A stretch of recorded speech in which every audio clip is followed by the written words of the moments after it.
You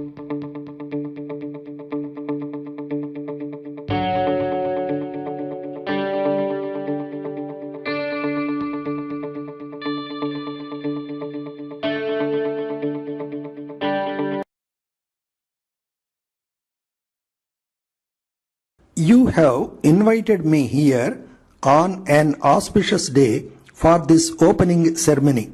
I have come here gladly for a variety of reasons. Perhaps some people might wonder what is the connection between Gandhiji and this great factory, for he was apparently not fond of great factories. He thought much more of the village and the home. And yet, I feel that this idea is due to a basic misapprehension. I am quite sure that if it had been our good fortune to have Gandhiji with us today, he would have been glad at the opening of this factory.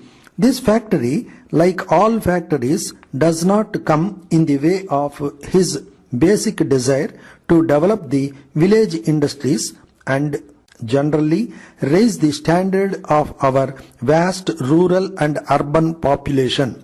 Some people take rather a narrow view of Gandhiji. None of us, perhaps, is fully capable of understanding all the aspects of his character.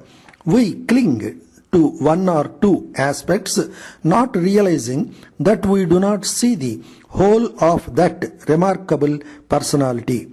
Many, I suppose, took the letter of what he said and paid little attention to the spirit, to the underlying philosophy for which he stood.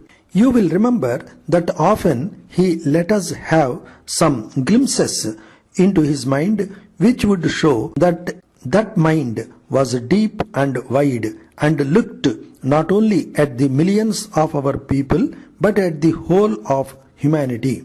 Functioning at a particular moment in India as the leader of a great struggle against a mighty empire, he brought methods and tools into play which were particularly suited for that struggle as well as for the constructive activity of the nation.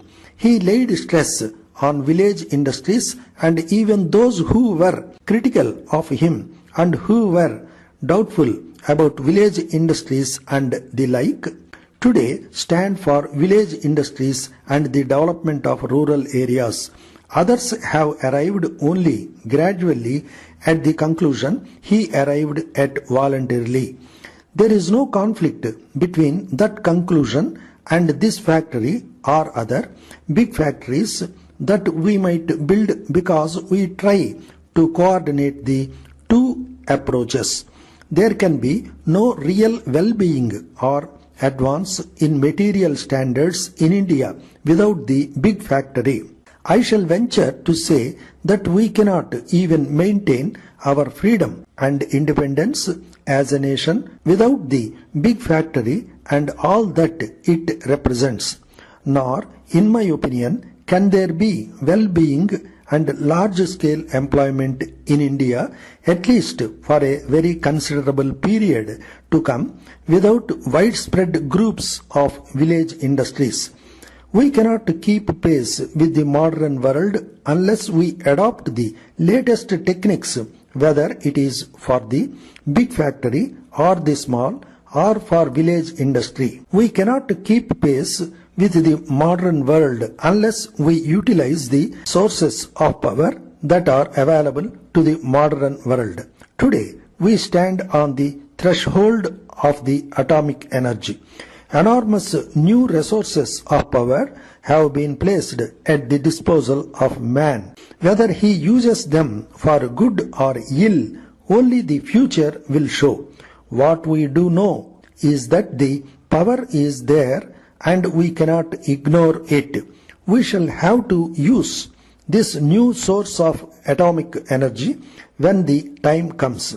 At the same time, everything has ultimately to be judged in terms of human welfare, and the only real yardstick we can employ is the happiness of our 360 million people.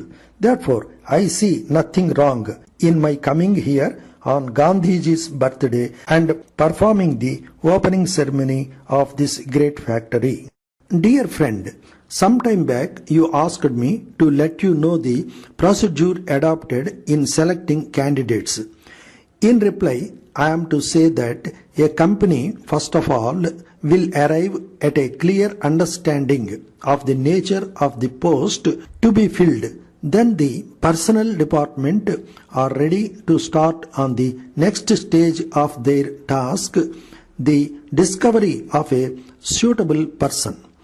First of all, they examine the possibility of filling the post from within the organization by going through their personal records to see if someone could be transferred or promoted to the vacant post.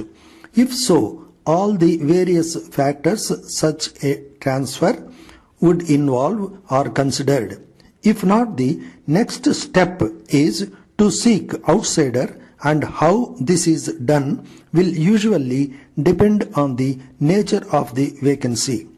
If the post calls for exceptional qualifications or skills, the personnel department might get in touch with a specialized staff agency. On the other hand, if a beginner is required, someone who has been successful in a training but who has not yet had any experience, a request might be made to principals of one of well-known colleges.